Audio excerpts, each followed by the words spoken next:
Being an avid horror movie watcher, I've come across quite a few films that claim to be cursed. And sure, some of them have their little spooky tales, weird coincidences, and maybe a few accidents on set. But nothing, and I mean nothing, comes close to the chaotic, unexplainable, and straight up creepy legacy of The Exorcist.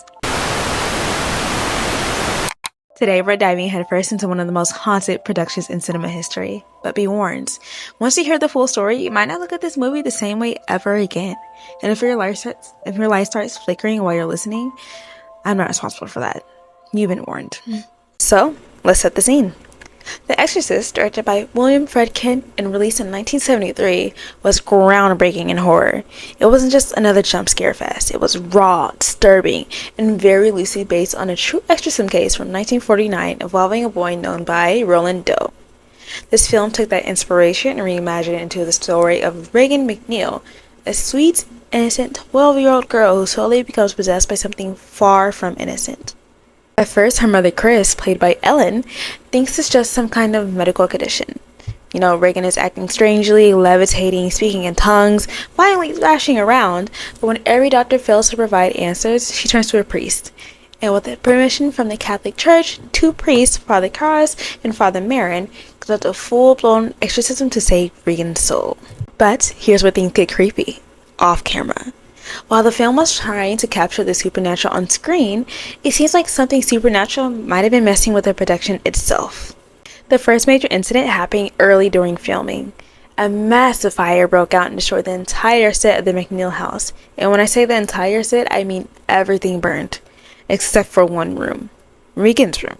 The room where all the demonic activity was filmed. That room, untouched. Not a single piece of furniture was burnt. That kind of precision in a fire is unnatural. Okay, there were fire safety protocols, sprinklers, everything, and yet only the room with the demon stayed intact. That set the tone for everything that would follow. The incident delayed production for 6 weeks. Director William Friedkin was so disturbed he brought in a real priest to bless the set. Not the film, the actual set. And while the priest refused to perform a full-blown exorcism, he did offer blessings and protection prayers. Did it help? Well, not exactly. Death seemed to follow this production like a shadow. In total, 9 people connected to the film died before or shortly after the movie's release. That includes actors, crew members, and even relatives of the cast and crew. 2 of the most shocking deaths involved actors Jack and Vasiliki. Their characters both die in the movie, and chillingly, both actors passed away in real life before the film was even released. That kind of thing messes with people, especially when their deaths eerily mirrored the fates of their characters. But it didn't stop there. Several other crew members lost their lives under strange or sudden circumstances. One crew member lost fingers, another reportedly lost a toe. Exodus piled up like bodies in a horror film. And then there's Mercedes McCambridge, the voice actress who brought the demon Pazuzu to life. Her real-life tragedy is perhaps the most haunting out of all of these.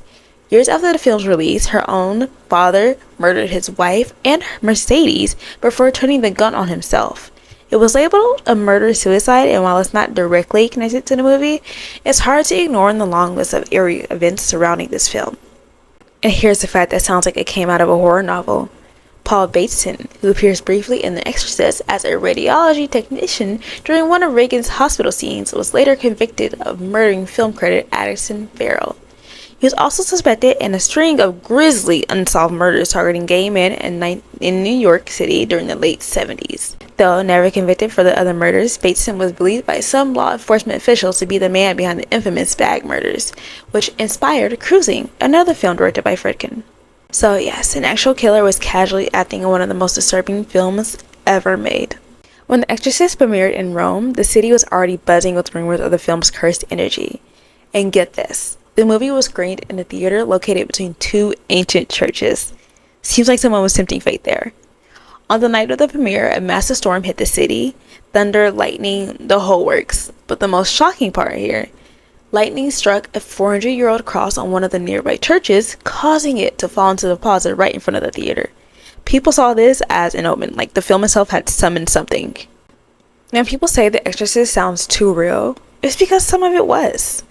Ellen, who played Chris, was injured during the scene where her character is violently thrown back while trying to restrain Regan. The harness yanked her harder than expected and she slammed into the floor, injuring her spine. Her blood-curdling scream in that scene, totally real. That's the tape they used in the final cut. Linda, just 14 years old at the time, was injured too. During the bed shaking scene, the mechanical rig shook so violently that she fractured her lower spine. For years, she dealt with chronic pain and scoliosis, and her own screams during that scene were also authentic. So think about that. Two of the lead actresses were physically harmed while portraying a demonic possession, and the injuries were caught in film and used in the final edit. How screwed. Now, let's talk about the release. Reports from that time are wild. People fainted in the theaters, some vomited, a few even had panic attacks. There were even reports of miscarriages and one case of a man who fainted, broke his jaw, and ended up suing Warner Brothers. The studio settled out of court though.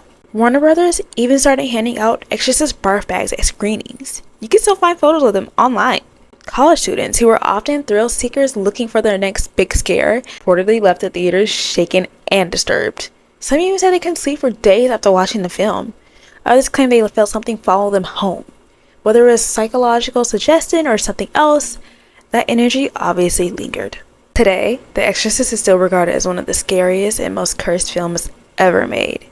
It has a chilling energy to it, and if you ask people who were involved in the production, many of them will tell you that something didn't feel quite right. The fear that audiences felt wasn't just because of the demonic content, it was the realness behind the horror. The pain, the loss, the accidents, the deaths, they were all real. I made the mistake of watching this movie as a kid, and I swear I didn't sleep right for a week. I had to watch Scooby-Doo reruns just to feel normal again. And even now, knowing all that went down during and after filming, I still get chills when I hear Reagan's voice or see that creepy face flash on screen. So yeah, when people say this movie is cursed, they're not just being dramatic. The Exorcist took something from everyone involved, physically, emotionally, spiritually. Whether you believe in curses or not, this film holds a darkness that lingers decades later. If you've seen it, you know. And if you haven't, maybe think twice before hitting play. And that, my friends, is why The Exorcist remains one of the most cursed and iconic horror films of all time. Whether you believe in the supernatural or not, the events surrounding this movie are just too eerie to ignore. So if you decide to watch it, don't say I didn't warn you. Sleep with the lights on, keep some holy water nearby, and maybe throw in a little Scooby-Doo as a palate cleanser. Thanks for watching, and if you enjoyed this deep dive into cursed cinema, don't forget to like, subscribe, and let me know in the comments which haunted movie I should cover next. Until then, stay spooky, stay safe, and maybe avoid Ouija boards. See you in the nightmare.